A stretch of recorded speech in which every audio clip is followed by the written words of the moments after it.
चल बेटा स्टार्ट कर दे। हाँ जी बेटा,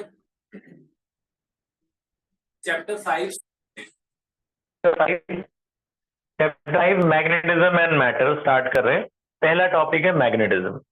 मैग्नेटिज्म का मतलब हुआ, magnetism means it is the attractive property, attraction towards the ore of this Fe3O4। ये आयरन का ओर होता है। किसी भी स्मॉल मैग्नेटिक मटेरियल का किसी और की तरफ अट्रैक्शन को मैग्नेटिज्म कहते हैं। अब वो स्मॉल पीसेस आयरन के भी हो सकते हैं, निकल के भी हो सकते हैं, कोबाल्ट के भी हो सकते हैं। तो किसी भी स्मॉल पीस का अट्रैक्शन टुवर्ड्स द मैग्नेट और इज कॉल्ड मैग्नेटिज्म। आपको पता है मैग्नेट दो टाइप के होते हैं।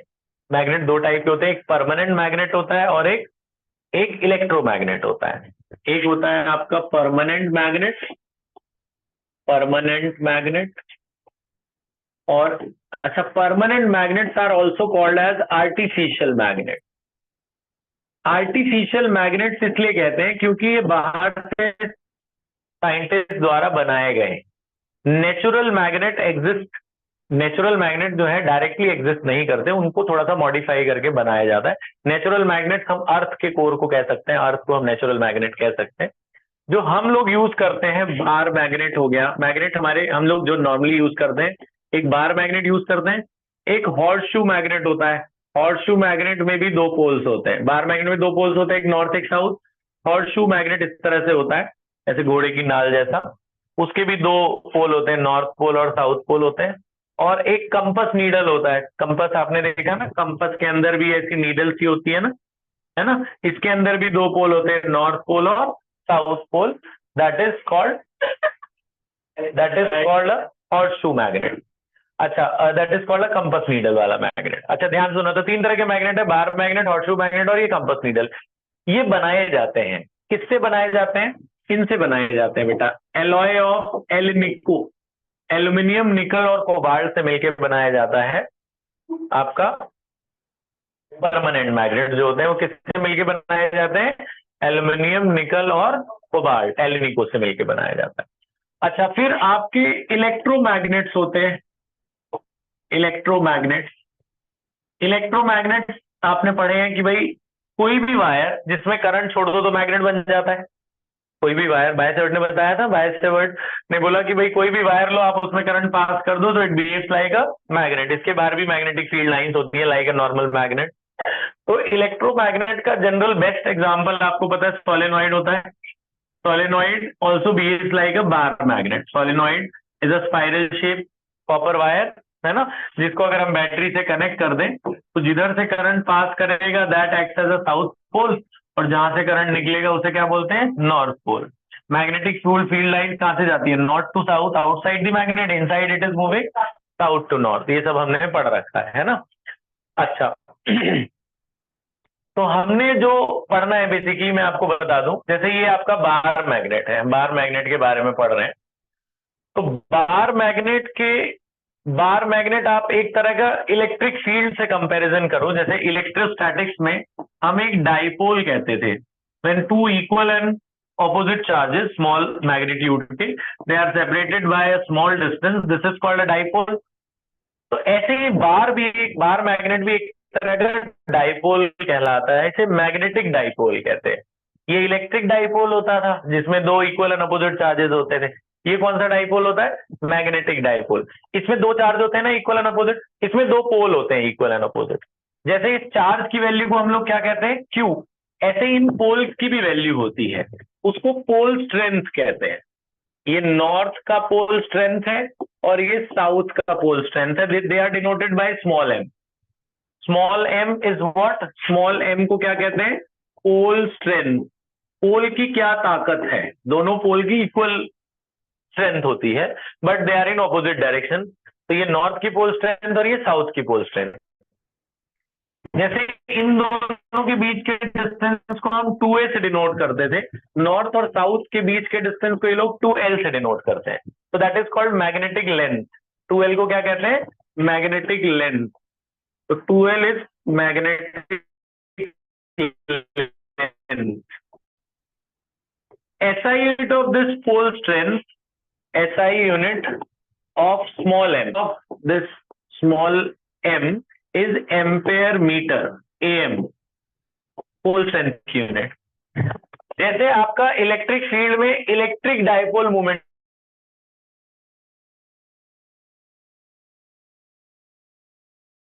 Of either charge into distance को P बोलते थे ना डाइपोल मोमेंट, ऐसे मैग्नेट का भी डाइपोल मोमेंट होता है, उसे मैग्नेटिक डाइपोल मोमेंट बोलते हैं। Magnetic dipole moment, magnetic dipole moment आप खुद से निकाल लो, आपको पता है क्या होगा magnetic dipole moment. Electric dipole moment क्या होता है, Q इंटू 2 है ना, Q की जगह यहाँ M है, तो क्या होगा M into 2L। This is a vector quantity, ये डायरेक्शन बेस्ड होती है। तो मैग्नेटिक डाइपोल मोमेंट को कैपिटल M से डिनोट करते हैं। ध्यान से देखना, ये मैग्नेटिक डाइपोल मोमेंट है, ये पोल स्ट्रेंथ है। छोटा m इज पोल स्ट्रेंथ, बड़ा M is magnetic dipole moment. ऐसा यूनिट आप खुद से बना सकते हो यहाँ पे, ऐसा यूनिट ऑफ बड़ा M मैग्नेटिक डाइपोल। इसकी यूनिट आपको मैंने क्या बताई, एम्पेयर मीटर, और ये भी मीटर, तो मीटर इंटू मीटर क्या हो जाएगा, मीटर स्क्वायर। तो ऐसा unit of magnetic dipole moment is ampere metre square. It is a vector quantity, ये जरा याद रख लेना भैया, ये स्केलर नहीं है, ये क्या है, ये वेक्टर क्वांटिटी है, क्योंकि इसमें डायरेक्शन बेस्ड होता है। नॉर्थ अलग डायरेक्शन में जाता है, साउथ अलग जाता है। आपने मैग्नेटिक की प्रॉपर्टीज पढ़ रखी हैं 10th में, इसलिए हमने वो लिखवाई नहीं। आपने पढ़ा था ना कि मैग्नेटिक फील्ड लाइंस होती है इसके बाहर, जो कंपास नीडल से बनाई जाती हैं, they always move from north pole to south pole, north से साउथ की तरफ जाती है वो। Two magnetic field lines never intersect each other, ये भी हमने पढ़ा है। दो फील्ड लाइन आपस में कभी भी इंटरसेक्ट नहीं करती, अगर करेंगी तो आपने 10th में रीजन पढ़ा था कि क्या रीजन है, वहां दो डायरेक्शन हो जाएगी ना, which is not possible for a same field line to have two directions, है ना। तो ये सब आपने डायरेक्शन बेस्ड वाली कंसेप्ट 10th में पढ़ा है। Properties of magnetic field lines भी 10th में था, इसलिए हमने इस साल नहीं लिखा, इस साल ये यहाँ तक बात समझ में आ गई। अब आगे सुनते हैं कंपैरिजन। जरा ये कंपैरिजन जरा ध्यान से सुनना। कंपैरिजन कर रहे हैं बिटवीन इलेक्ट्रोस्टैटिक एंड इलेक्ट्रोस्टैटिक्स और मैग्नेटिज्म में कंपैरिजन, इलेक्ट्रोस्टैटिक्स और मैग्नेटिज्म में कंपैरिजन, ध्यान से सुनना, ये इंपॉर्टेंट बात है। मैंने आपको बताया कि भैया जैसे यहाँ चार्ज होते हैं, हम लोग चार्ज डिनोट करते थे प्लस क्यू माइनस क्यू, यहाँ मैग्नेट में वो क्या होता है, पोल स्ट्रेंथ। मैग्नेट में वो चीज क्या होती है, पोल स्ट्रेंथ, माने charge is comparable with pole strength. वहां पे चार्ज होते थे प्लस क्यू माइनस क्यू, यहाँ पोल स्ट्रेंथ होते हैं, नॉर्थ पोल स्ट्रेंथ और साउथ की पोल स्ट्रेंथ। यहाँ पे जैसे आपने देखा जी इलेक्ट्रिक डाइपोल मोमेंट होता था, अभी आपने देखा इलेक्ट्रिक डाइपोल मोमेंट, यहाँ और इधर क्या होता है इलेक्ट्रिक डाइपोल मोमेंट किससे डिनोट करते थे इलेक्ट्रोस्टैटिक्स में, पी से। इधर मैग्नेटिज्म में किससे डिनोट करते हैं, magnetic dipole moment is denoted by capital M, magnetic dipole moment is denoted by capital M. P का आपने फॉर्मूला देखा ही था, पी का क्या फॉर्मूला होता था, क्यू इंटू टू ए। मैग्नेटिक डाइपोल मोमेंट क्या होता है, एम इंटू टू एल। जैसे यहाँ पे इलेक्ट्रिक फील्ड होती थी, इलेक्ट्रिक फील्ड आपने पढ़ा, इलेक्ट्रिक फील्ड का क्या फॉर्मूला था, k q upon r square. Electric field क्या होता था, k Q by are square. ऐसे ही यहाँ पे मैग्नेटिक फील्ड होगी, इलेक्ट्रिक फील्ड इधर कौन सी फील्ड होगी, मैग्नेटिक फील्ड। फॉर्मूला मैं इसलिए इधर वाला लिख रहा हूँ कि इसको देख के वो बनाना सीखिए आप। मैग्नेटिक फील्ड का क्या फॉर्मूला होगा, के तो के ही रहेगा, क्यू की जगह क्या हो जाएगा, एम, क्या होगा, k M upon r square, r तो सेम ही रहेगा। तो मैग्नेटिक फील्ड क्या हो गया, के एम बाय आर स्क्वायर। के में भी फर्क होता है ना दोनों का, ये वाला जो के होता था वो क्या होता था, 1/4πε0। वैल्यू आपको पता है कितनी होती थी, 9 × 10⁹ होती है। यहाँ पे जो के होता है वो ये होता है ना म्यू नॉट वाला, म्यू नॉट अपॉन 4π, जिसकी वैल्यू कितनी होती है 10⁻⁷ टेस्ला मीटर पर एम्पेयर। ये के इलेक्ट्रोस्टैटिक वाला है, वो के मैग्नेटिज्म वाला है। फिर यहाँ पर हमने इलेक्ट्रिक फील्ड जो डाइपोल्स थे, डाइपोल्स की भी इलेक्ट्रिक फील्ड की थी, याद है, फॉर डाइपोल्स, डाइपोल के हमने दो डेरिवेशन की थी, एक ई एक्सियल और एक ई इक्वेटोरियल। आपको याद होगा electric field on axial line और electric field on equatorial line. Axial की बताइए, क्या फॉर्मूला था? 2kpx upon x square minus a square का होल स्क्वायर, ये हमने एक्सेल में पढ़ा था। फिर हमने इसमें ये भी पढ़ा कि भैया जब एक्स ए से बहुत ज्यादा होता है, अगर एक्स एक से बहुत ज्यादा हो तो इसे नेग्लेक्ट कर देते थे ना ए को, तो तो यहाँ क्या बचता था? 2kp अपॉन एक्स क्यूब बचता था ना। ई एक्सेल का ये फॉर्मूला था, आपको याद होगा, है ना। और ई इक्वेटोरियल का क्या था? ई इक्वेटोरियल में क्या फॉर्मूला था बेटा? kp upon x square plus a square की पावर 3/2। इसमें भी हमने पढ़ा कि अगर एक्स ए से ज्यादा होता है तो हम ये नेग्लेक्ट कर देते थे, तो यहाँ पे ई इक्वेटोरियल क्या बनता था? kp upon x cube. फिर हमने ये पढ़ा ना कि एक्सेल वाला इक्वेटोरियल का डबल होता है, तो ये सब हमने इलेक्ट्रोस्टैटिक्स में पढ़ा है। ऐसे ही इसकी डेरिवेशंस करी थी हमने। अब इसकी भी डेरिवेशन, वैसे डेरिवेशन आती बहुत कम, रेयरली आ सकती है, लेकिन करना है सेफ साइड के लिए कि मान लो आ गई तो। ऐसे ही इधर भी मैग्नेटिक फील्ड इक्विट एक्सियल की होगी मैग्नेटिक डाइपोल की वजह से। मैग्नेटिक डाइपोल की बात करें हम, यानी एक बार मैग्नेट की बात करें, तो बी एक्सियल और बी इक्वेटोरियल हमने करना है। बी एक्सियल खुद बनाओ, पी की जगह एम आ जाएगा, बाकी सब कुछ सेम रहेगा। बताओ क्या होगा? 2kmx upon x square minus L square का स्क्वायर। ए की जगह वहां एल है ना, मैग्नेट के लेंथ को हम आधा एल से डिनोट करेंगे। इसमें भी अगर एक्स एल से बहुत ज्यादा हुआ तो एल नेग्लेक्ट कर दोगे ना, तो बी एक्सएल क्या बन जाएगा बताओ? 2km अपॉन एक्स क्यूब बनेगा। और ऐसे ही बी इक्वेटोरियल भी निकाल लोगे। इनकी डेरिवेशन करनी है बेटा आज आपने। क्या होगा? यहाँ 2 नहीं आता ना, km upon x square plus L square की पावर 3/2। और अगर एक्स एल से बहुत ज्यादा होता है तो बी इक्वेटोरियल कितना हो जाता था? km upon L cube, x cube. km upon क्या हो जाएगा? X cube. इसमें भी एक्चुअल इक्वेटोरियल से ज्यादा होगा। इनकी डेरिवेशन करनी है आपने आज। अच्छा फिर आगे बढ़ते हैं।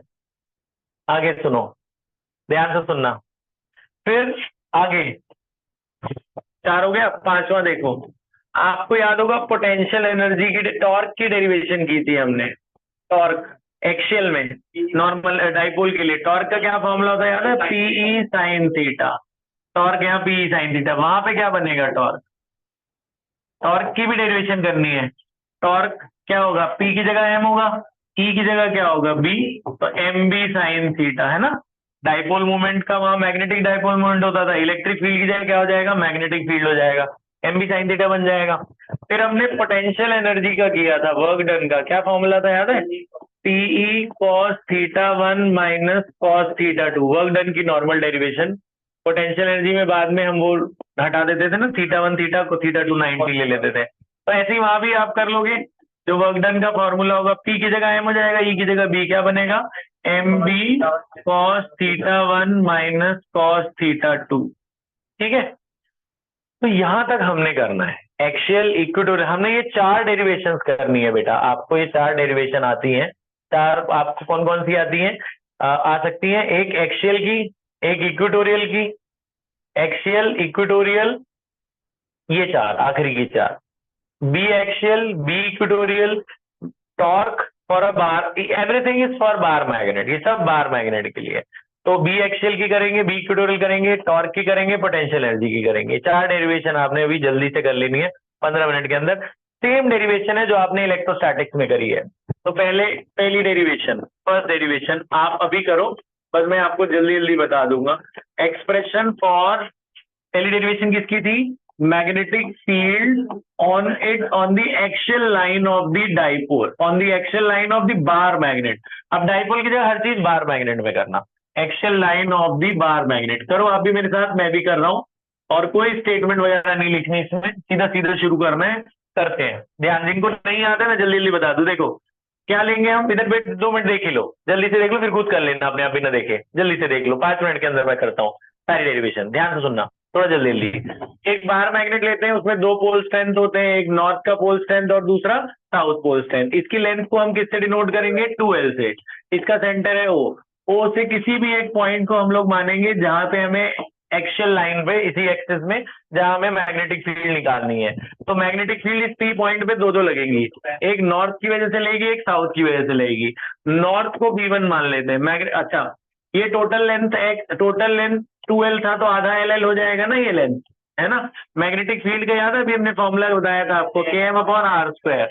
तो एक बार ये वाला नॉर्थ लगाएगा, एक बार साउथ, तो नॉर्थ कितना लगाएगा, तो यहाँ R मतलब यहाँ से यहाँ तक का डिस्टेंस, ये टोटल x था, उसमें से L माइनस कर देंगे ना, कितना होगा x माइनस L का स्क्वायर, ये B1 आ जाएगा। B2 कितना आएगा, इससे यहाँ का डिस्टेंस बदल गया ना, x प्लस एल हो गया, क्या हो जाएगा x plus L, same derivation है ना। फिर नेट मैग्नेटिक फील्ड कैसे निकलेगी, net magnetic field at P, net magnetic field क्या होगी, बड़े में से छोटा माइनस, क्योंकि नॉर्थ का अलग डायरेक्शन है, साउथ का अलग है, तो क्या होगा B1 माइनस B2 कर लोगे। जब आप ये सारी वैल्यूज यहाँ डालोगे, सॉल्व करोगे, सॉल्व करके आपका आंसर वही आना चाहिए, क्या 2 के बड़ा बड़ा, ये B1 छोटा, जिसका डिनोमिनेटर छोटा होता है ना वो बड़ा मानता है ना। वैसे भी देखो जो पास में रहेगा वो ज्यादा फील्ड नहीं लगाएगा, तो B1 माइनस B2 करना बेटा, कर लोगे ये, तो ये वही आएगा सॉल्व करके, आप करके देखना अभी जो आप कर चुके हो, ये आएगा B1, ये एक्सेल वाली हो गई, ठीक है। ऐसे इक्वेटोरियल वाली कर लोगे, इक्वेटोरियल वाली क्या थी बताओ, magnetic field due to bar magnet, हाँ ड्यू टू बार, ये बस मैं रिवाइज करा रहा हूँ आपको, ये सब उतना इंपॉर्टेंट नहीं है, लेकिन इसलिए कर रहे हैं कि मान लो आ गया तो, magnet on it's equatorial line, एक दो बार दे भी दिया ना, दो दो नंबर की आती है अगर आई तो, ये बहुत छोटी छोटी है। इक्वेटोरियल प्लेन, इक्वेटोरियल प्लेन के लिए जल्दी से याद दिला दें आपको, देखो इधर, this is a bar magnet, बेटा ध्यान, एक नॉर्थ पोल होता है और एक दूसरा क्या होगा, साउथ पोल। इधर ध्यान, इसकी मैग्नेटिक लेंथ को आपने क्या माना 2L, ये होता है ना इक्वेटोरियल प्लेन, मिड पॉइंट से सेंटर से यहाँ आपको मान लो P पॉइंट पे मैग्नेटिक फील्ड निकालनी है, तो एक ये वाला लगाएगा, एक ये वाला लगाएगा, याद है। तो मैंने आपको बोला था कि भैया नॉर्थ से तो बाहर निकलती है और साउथ में कहाँ जाती है, अंदर की तरफ, तो ये B1 होगा और ये क्या होगा B2, फिर ये B2 की डायरेक्शन है, B1 की डायरेक्शन है। तो मैंने आपको बताया कि भैया जो B1 होगा और जो B2 होगा उनका मैग्नीट्यूड तो सेम ही होगा, मैग्नीट क्या फॉर्मूला होगा, Km/r², यहाँ से यहाँ तक का डिस्टेंस R है, ये भी R ही होगा, सेम डिस्टेंस पे B1 B2 का मैग्नीट्यूड सेम होगा, दैट इज Km/r²। तो आपको बताया कि यहाँ ये वाले एंगल को हम लोग क्या मानते हैं, थीटा, ये भी क्या मानेंगे, थीटा। तो ये हाइपोटेन्यूज है, ये बेस है, तो बेस इसके साथ कॉस बनाता है, तो ये इसकी वैल्यू क्या होगी, B1 cos थीटा, इसकी वैल्यू क्या होगी, B1 cos थीटा, और ये अंदर की तरफ जा रहा है, इसकी क्या वैल्यू होगी, B2 cos थीटा। फिर आपको बताया यहाँ पे एक पैरेललोग्राम बनाना होता है, याद है, क्यों अलग अलग एंगल पे जा रहे हैं, तो इनका रिजल्टेंट कौन देता है, इनका जो डायगोनल होता है वही रिजल्टेंट होता है, दिस इज द रिजल्टेंट। तो जो आपको दो वैल्यू मिली, एक B1 cos थीटा और एक B2 cos थीटा, ये सेम ही डायरेक्शन में जा रहे हैं ना, ये क्या है B1 cos थीटा और ये क्या है B2 cos theta. So net magnetic field at point P, याद है, नेट मैग्नेटिक फील्ड क्या होगी, B1 cos theta plus B2 cos theta. अब B1 B2 तो सेम है, तो ये B2 को भी B1 कर सकते हैं, B1 B1 याद है क्या हो जाता था, 2B1 cos थीटा, B1 की वैल्यू यही डाल देंगे, क्या डालते हैं 2Km/r²। cos थीटा क्या होता है, बेस अपॉन हाइपोटेन्यूज, ये टोटल लेंथ 2L है, तो आधी लेंथ कितनी हो गई L, हाइपोटेन्यूज R है, तो इसकी जगह क्या डालेंगे L/r, है ना। ये M into 2L, M into ये छोटा M है बच्चों, ये छोटा M है, M इंटू 2L, जो M है इंटू 2L, इसको बड़ा M कहते हैं ना, कैपिटल M, तो M इंटू 2L को हटाकर क्या लिख देंगे, बड़ा M, नीचे क्या बन गया R3, R को पाइथागोरस से डाल दोगे, R की वैल्यू पाइथागोरस से आ जाएगी ना, वो क्या आती है √x² प्लस L², रूट मतलब हाफ इंटू 3, तो 3/2 हो जाता है, तो this is on equatorial plane, याद है। फिर टॉर्क, टॉर्क की derivation, magnetic torque due to dipole, लिख लोगे magnetic torque due to bar magnet, अब डाइपोल की जगह बार मैग्नेट ले लेना हर चीज में। देखो हम मान लेते हैं कि ये मैग्नेटिक फील्ड है, वैसे तो इलेक्ट्रिक फील्ड लेते हैं हम लोग, इसको हम मैग्नेटिक फील्ड मान लेते हैं।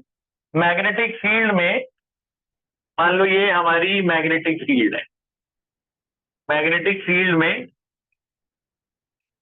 ये कभी ब्लैक कभी अलग कलर, देखो मान लो ये आपका एक बार मैग्नेट है, कौन से कलर का मैग्नेट हो, ग्रीन कलर का, ये मान लो मैग्नेट है, this magnet is placed at some angle से थीटा, ये मैग्नेट थीटा एंगल पे रखा हुआ है, तो आपको याद है इसमें टॉर्क लगता था, टॉर्क क्या होता था, either force into perpendicular distance. Force अभी हमने निकाला था, यहाँ देखो, अच्छा एक फॉर्मूला रह गया, इलेक्ट्रिक फील्ड का फॉर्मूला आपको याद है क्या होता था, फोर्स अपॉन चार्ज। तो अगर वहां मैग्नेटिज्म में निकालें तो इलेक्ट्रिक फील्ड की जगह क्या होगा, मैग्नेटिक फील्ड, फोर्स तो फोर्स ही रहेगा, चार्ज की जगह क्या होगा, छोटा एम। यहाँ से फोर्स क्या निकलता है, क्यू। तो यहाँ से फोर्स क्या निकलेगा, बी एम। तो फोर्स की वैल्यू क्या होगी, बी इंटू एम। तो यहाँ फोर्स की वैल्यू हम क्या डाल देंगे, बी इंटू एम, है ना। बचा डिस्टेंस। डिस्टेंस आपको याद होगा, यहाँ से हम परपेंडिकुलर डाल के निकालते थे, ये डिस्टेंस है। ये लेंथ को आप लोग क्या मानते हो, 12। ये लेंथ क्या होती है, 12। तो डिस्टेंस कैसे निकलता है, परपेंडिकुलर अपॉन हाइपोटेन्यूज, याद है। परपेंडिकुलर अपॉन हाइपोटेन्यूज क्या होता है, साइन थीटा। तो डी की वैल्यू क्या आई, 2l साइन थीटा। यहाँ डी की वैल्यू डाल दो, 2l sine theta. m into 2l is capital M. Yes, आ गया ना, सिंपल सी डेरिवेशन है, छोटी छोटी सी। ये इसलिए इलेक्ट्रिक फील्ड रिवाइज हो जा रही है आपकी, बस और कोई वो नहीं है। तो एफ की वैल्यू यहाँ से डाल दोगे आप, एफ की वैल्यू बी बाय एम, यहाँ से साइड में लिख देना। ये एफ कहाँ से निकला, इधर साइड में लिख देना कि भैया magnetic field is force per unit force ten. तो फोर्स हो गया बी इंटू एम। तो यहाँ से हमने फोर्स डाला, डी यहाँ से डाल के एम इंटू 2l को बड़ा एम लिख दिया, तो बी एम साइन थीटा आ गया, है ना। इसको हम ये भी लिख सकते हैं ना, B cross M, cross product of magnetic field and pole strength. फिर वर्क डन की डेरिवेशन, वर्क डन। तो पहले स्मॉल वर्क डन निकालते हैं। पहले मान लेते हैं स्मॉल थीटा घुमा, वर्क अब क्योंकि रोटेट कर रहा है। वैसे वर्क डन क्या होता है, फोर्स इंटू डिस्टेंस। रोटेशनल में फोर्स को क्या बोलते हैं, टॉर्क, और डिस्टेंस को क्या बोलते हैं, एंगल। तो स्मॉल वर्क डन क्या होगा, स्मॉल फोर्स माने torque into small angle. Work done की जगह टाउ इंटू थीटा। टाउ की वैल्यू यही वाली डालते हैं, बी एम साइन थीटा। तो टाउ की वैल्यू क्या डालेंगे, B M sine theta into D theta. फिर टोटल वर्क डन के लिए क्या करना है, इंटीग्रेशन। यहाँ लिख लोगे for total work done integration, B और एम तो कांस्टेंट है, बाहर भगाओ इन्हें। अंदर क्या बचेगा, साइन थीटा डी थीटा। कहाँ से कहाँ इंटीग्रेट करते हैं, याद है, सारी डेरिवेशन सेम चल रही है पूरी वही, बस मैं आपको रिवाइज कराने के लिए। साइन का इंटीग्रेशन क्या होता है, माइनस कॉस लिमिट थीटा 1 से थीटा 2 लिमिट डालने पर आपका जो फाइनल आंसर आएगा वो यही आ जाता है ना, cos theta 1 minus cos theta 2। This is work done. अब फिर पोटेंशियल एनर्जी जब निकालनी है तो आपको याद है कि पहले वाले एंगल को हम थीटा लेते हैं, दूसरा एंगल हम 90 लेते हैं, वो जीरो हो गया। तो क्या बना, Bm cos theta. So this is potential energy which is dot product of B and M. Potential energy क्या होता है, B dot M, है ना। तो ये चार डेरिवेशन कर लो, एक्सियल, इक्वेटोरियल, टॉर्क और वर्क डन। ये चार डेरिवेशन कर लो और ये कंपैरिजन लिख लो बेटा। इसके पहले तो हाँ, इसके पहले कुछ था, हाँ ये लिख लो, पॉज कर दो।